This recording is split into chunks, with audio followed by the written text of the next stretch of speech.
अगर हम आपसे ये पूछें कि साइंटिफिक मेथड, वैज्ञानिक पद्धति को किसने जन्म दिया, तो आपका जवाब क्या होगा? आइजैक न्यूटन या गैलीलियो, एरिस्टोटल? ना, इनमें से कोई नहीं।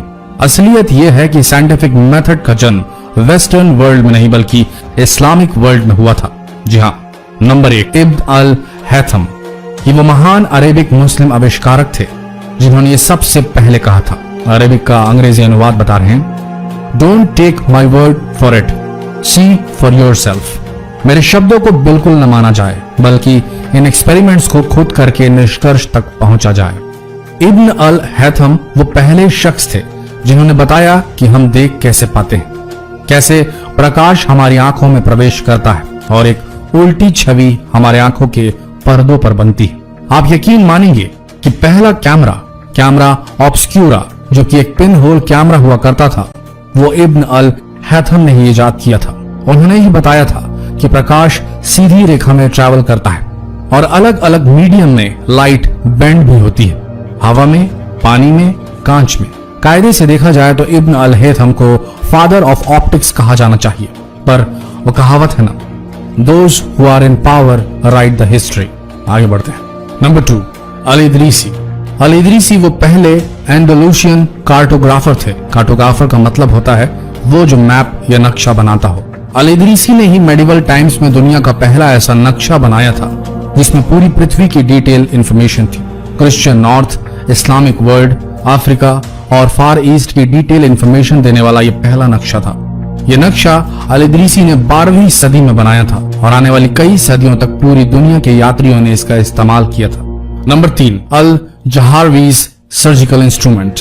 10वीं सेंचुरी में ही एक बेहतरीन सर्जन ने जन्म ले लिया था। इस्लामिक दुनिया में जन्मे अल जहारवी ने बेहद सरल पर अत्यंत जटिल शल्य क्रियाओं, सर्जरीज को अंजाम देने वाले इंस्ट्रूमेंट्स का आविष्कार किया। आप यकीन नहीं मानेंगे, लेकिन सिरिंज, जिससे हम सब इंजेक्शन के नाम से जानते हैं, उसका इन्वेंशन भी एक मुस्लिम आविष्कारक ने ही किया था जिसका नाम था अल जहारवी। उस जमाने में अल जहारवी अपनी शल्य क्रियाओं और इलाज के दौरान इन इंस्ट्रूमेंट्स का इस्तेमाल करते थे और उन्होंने दिल खोलकर उन सबको यह विद्या या हुनर सिखाया जो सीखना चाहते थे। सिरिंज ही नहीं, अल जहारवी ने फोर्सेप्स, द सर्जिकल हुक और निडल, द बोन सॉ, हड्डियों को काटने वाली मेडिकल आरी, और लिथोटॉमी स्कैल्पल, जो किडनी से स्टोन निकालने के काम आता है, वो सर्जिकल औजार भी बनाया।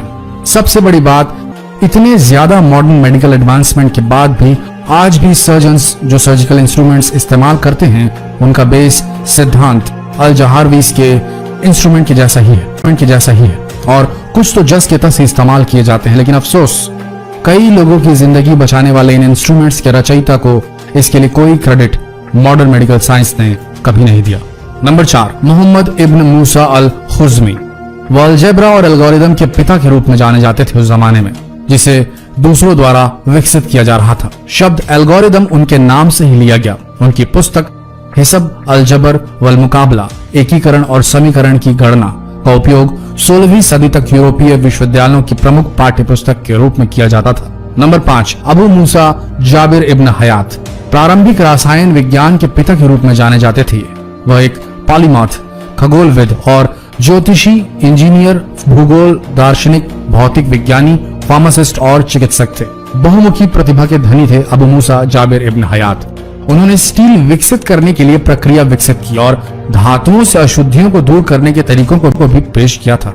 आपको जानकर आश्चर्य होगा दोस्तों, दुनिया की पहली यूनिवर्सिटी भारत के नालंदा में जरूर है, लेकिन दुनिया की पहली हायर एजुकेशन की यूनिवर्सिटी जिसने सबसे पहले डिग्री प्रदान करना शुरू किया, वो मोरक्को में 2 मुस्लिम बहनों ने शुरू की थी आज से 1200 साल पहले।